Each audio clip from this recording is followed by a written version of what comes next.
Hello दोस्तों, मैं mister राजकुमार आप सभी का स्वागत करता हूँ मेरे YouTube channel Rajkamal education platform में।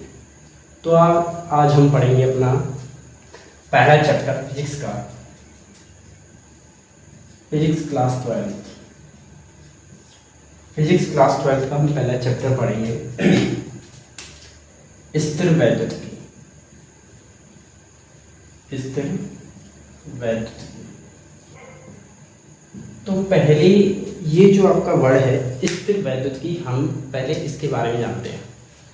तो ये जो आपका स्थिर वैद्युतिकी का मतलब है कि इसमें जो आपका आवेश है, आवेश क्या है, इसमें स्थिर है। स्थिर का मतलब रुका हुआ। स्थिर का मतलब क्या होता है? रुका हुआ। कहने का मतलब ये है कि इसमें जो आपका आवेश है वो क्या है? रुका हुआ है। इसलिए हम क्या बोलते हैं? इसे स्थिर वैद्युतिकी बोलते हैं। ठीक है दोस्तों, तो इसी से आगे हम चीज़ों को और समझते हैं।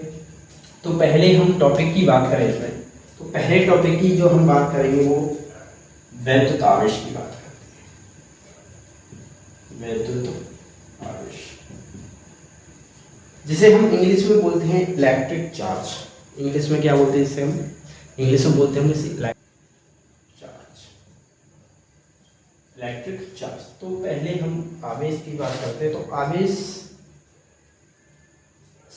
आज से लगभग 2500 ईस्वी पूर्व, आज से लगभग 2500 ईस्वी पूर्व एक वैज्ञानिक थे, यूनानी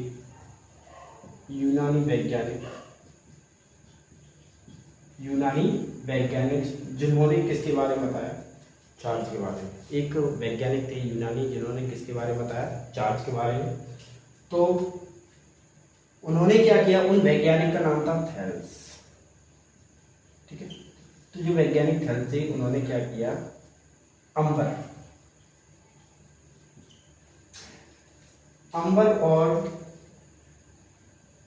नाम का पदार्थ, अंबर नाम का पदार्थ किस पर रगड़ा? ऊन पर। अंबर नाम का पदार्थ किस पर रगड़ा? ऊन पर रगड़ा। उन्होंने देखा कि इन पर क्या आ जाता है? आवेश। तो उन्होंने इसको क्या दे दिया? आवेश दे दिया। तो फिर उसके बाद लगभग 2000 ईसा पूर्व और 1600 ईस्वी पूर्व, 1600 ईस्वी, यानी 2000, लगभग 2000 और 1600। तो इसके मध्य में जो आपके वैज्ञानिक आए, दो वैज्ञानिक, कौन थे? इंग्लैंड के वैज्ञानिक थे। कहाँ के? इंग्लैंड। तो आपके जो इंग्लैंड के वैज्ञानिक थे डॉक्टर गिलबर्ट,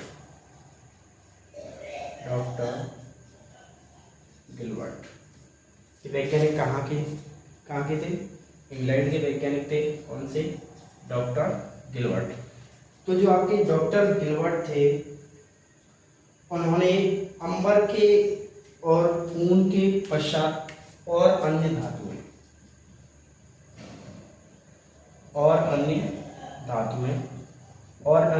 ली और उन्होंने एक दूसरे को टच किया।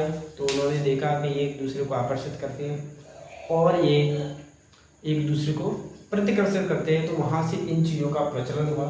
तो वहाँ से हमें क्या प्राप्त हुआ? वैद्युत आवेश। क्या प्राप्त हुआ?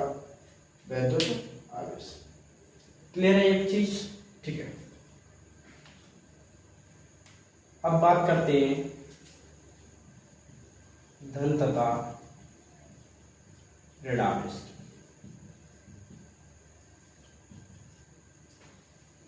किसकी बात करते हैं? धन तथा ऋण आवेश की। Positive and negative, positive and negative. English में क्या बोलते हैं इसे? पॉजिटिव एंड नेगेटिव, यानी पॉजिटिव और नेगेटिव। धनायन तथा ऋण आयन को हम कैसे पता करते हैं कि ये धन आयन है, ये आपका ऋण आयन है। सबसे पहले धन आयन को हम किससे प्रदर्शित करते हैं? प्लस साइन से। और ऋण आयन को हम किससे प्रदर्शित करते हैं? माइनस साइन से प्रदर्शित करते हैं। ठीक है, तो आपकी यदि धन आवेश की बात करें, यानी पॉजिटिव आयन की बात करें, तो जो आपका पॉजिटिव आयन है वो इलेक्ट्रॉन क्या करता है? त्यागता है। अगर यहाँ पर ऋण आवेश की बात करें, तो जो आपका ऋण आवेश है वो क्या करेगा? आपका ऋण आवेश इलेक्ट्रॉन ग्रहण करेगा।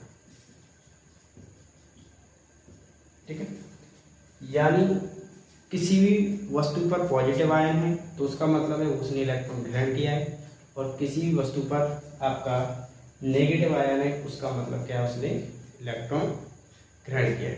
ठीक है, तो ये जो पॉजिटिव आयन है यानी प्लस और माइनस, ये जो प्लस माइनस नाम दिए वैज्ञानिक फ्रैंकल ने। कौन से वैज्ञानिक थे? वैज्ञानिक फ्रैंकल ने ये नाम दिए, और ये 1750 ईस्वी, सन 1750 में। कब दिया ये? सन 1750 में वैज्ञानिक फ्रैंकल ने हमें किसके बारे में बताया? पॉजिटिव आयन और नेगेटिव आयन के बारे में बताया। तो अगर बात करें, यदि हमारे पास प्लस एंड प्लस यानी एक जैसे आवेश,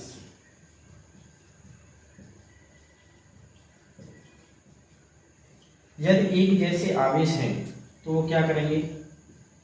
प्रतिकर्षित करते हैं।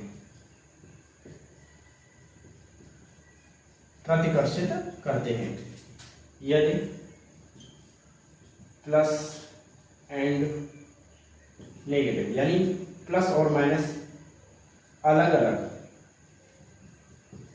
अलग जाति के, अलग अलग जो जाति के आवेश हैं वो क्या करेंगे? प्रतिकर्षित करेंगे।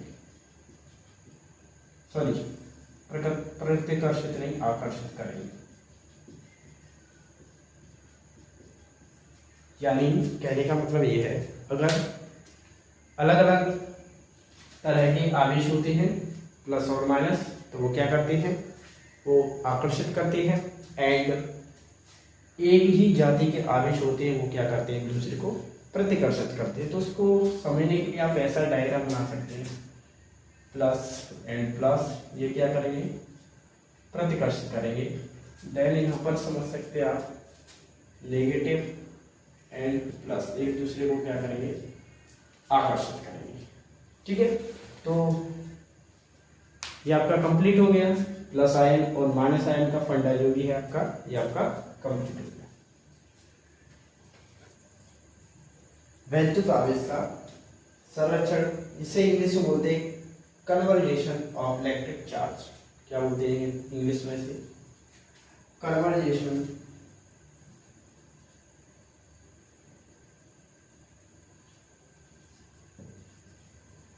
Of electric charge. इंग्लिश में क्या बोलते हैं? कन्वर्जेशन ऑफ इलेक्ट्रिक चार्ज, यानी वैद्युत आवेश का संरक्षण।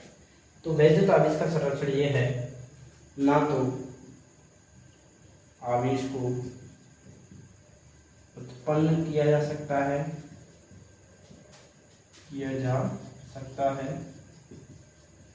ना ही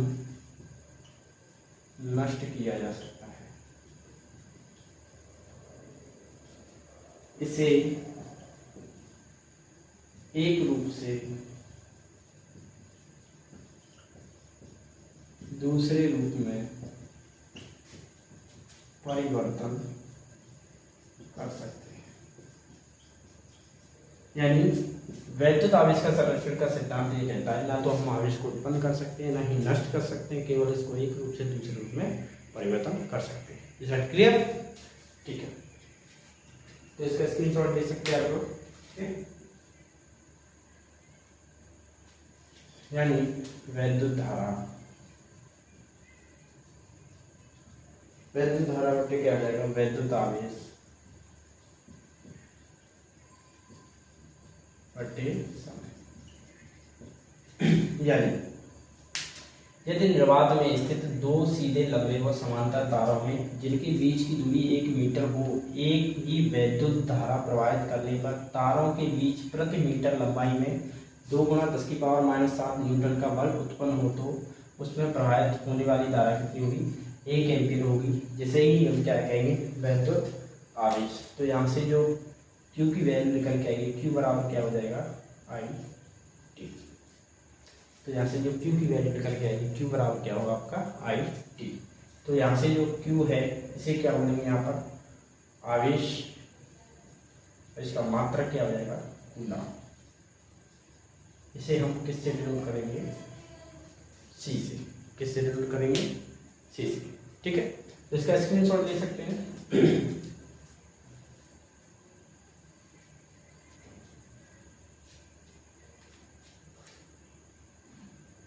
अब इसके बाद बात करते हैं मूल आवेश की क्वांटम प्रकृति।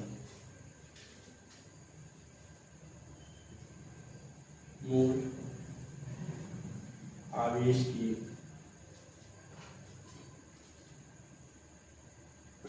क्वांटम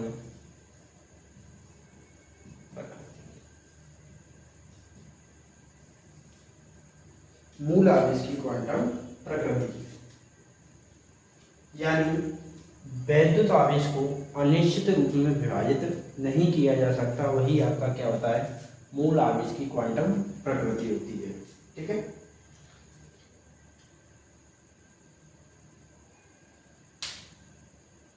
यानी यह वह छोटे से छोटा आवेश है जो किसी एक आवेशित कण पर हो सकता है। आवेश का न्यूनतम मात्रा E से प्रदर्शित करते हैं। यानी आवेश का मूल क्वांटम प्रकृति का मतलब ये है, यानी कोई भी आपकी वस्तु है तो वस्तु के ऊपर जो आवेश होगा उसका जो न्यूनतम आवेश होगा वो न्यूनतम आवेश किससे प्रदर्शित किया जाएगा, E से प्रदर्शित किया जाएगा। यानी E को ना तो जो आपकी E है यानी आवेश है उसको हम कभी भी ऐसे नहीं लिख सकते, n/2 नहीं लिखेंगे, ना ही 1 सही 2E/3 ऐसे लिखेंगे। जो हमेशा जो E की वैल्यू होगी वो E की वैल्यू क्या होगी, E, 2E, 3E, n। यानी जो E की वैल्यू होगी वो आपकी पूर्ण संख्या के रूप में होगी, ना ही बटे के फॉर्म में होगी, ना ही पॉइंट के फॉर्म में होगी, ना ही भिन्न की फॉर्म में होगी। कहने का मतलब यह है जो E की वैल्यू होगी वो एक पूर्ण संख्या के रूप में होगी। तो यहाँ से तो Q बराबर आपका एक फॉर्मूला निकल के आता था, Q बराबर क्या हो जाता है यहाँ से n। Q बराबर क्या हो जाएगा n, यानी जो आवेश की मात्रा है वो क्या होगी, पूर्ण रूप में प्राप्त होगी। ठीक है, इसका स्क्रीनशॉट ले सकते हैं। इलेक्ट्रॉन पर जो आवेश होता है -E, प्रोटॉन पर जो आवेश होता है +E, तथा अल्फा कण पर जो आवेश होता है वो होता है 2E। ये चीज आपको ध्यान रखनी, इलेक्ट्रॉन पर आवेश, प्रोटॉन पर आवेश और अल्फा कण पर आवेश, इन चीजों का आपको ध्यान रखते हैं। दोस्तों आज के लिए इतना ही काफ़ी है, बाकी वीडियो अगले सेशन में। Okay bye, thank you. अगर मेरी वीडियो अच्छी लगी तो लाइक एंड शेयर करना एंड सब्सक्राइब भी करना तथा लोगों को फॉरवर्ड करना, जिससे वो लोग नई से नई चीज़ें सीखे, अपडेट करता रहूँ।